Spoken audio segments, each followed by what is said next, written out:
First Transit bus drivers in the Fraser Valley are preparing for a full-scale strike on Monday. For more on this, we're joined by CUPE National Representative Liam O'Neill. Thanks so much for being here. Well, thanks for having me.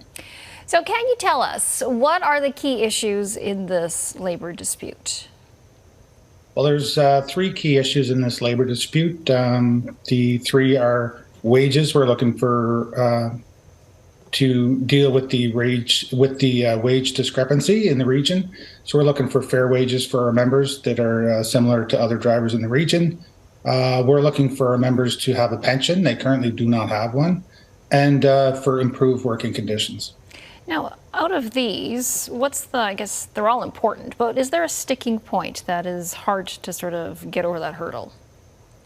Well, they're all sticking points. It seems like the employer wants to talk about everything except for dealing with the wage disparity within the region, and also the pension. For some reason, they have no desire on dealing with the pension issue at all.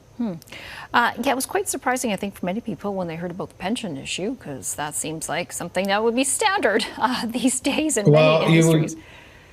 Yeah, you would think so. And a lot of our riders, what we've been finding out over the last while is that most of the clientele, most of the passengers that ride and the customers that we service, they're surprised to hear the same thing, because we drive these BC Transit buses, and you would think if you're driving a BC Transit bus that you must have wages similar to other drivers in the region and a pension, but it's just not the case. We saw a similar situation in Whistler area, up that way. Do you think that will sort of help this battle at all, what they had to go through there? Yeah, I don't think that will. We're in a different kind of situation here. We're driving the Fraser Valley, and that's a different situation altogether, where we have the Lower Mainland butted right up against the Fraser Valley, and we actually drive into Surrey and Langley, and we're talking about trying to have wages that are comparable to Coast Mountain Bus, for example. Okay, so how long have you been without a contract for right now? Jennifer, we've been without a contract since April 1st, 2020. So we've been driving through the pandemic, frontline workers doing the service that they needed to do through the pandemic, through the floods in Abbotsford, through the heat dome, all the while without a contract.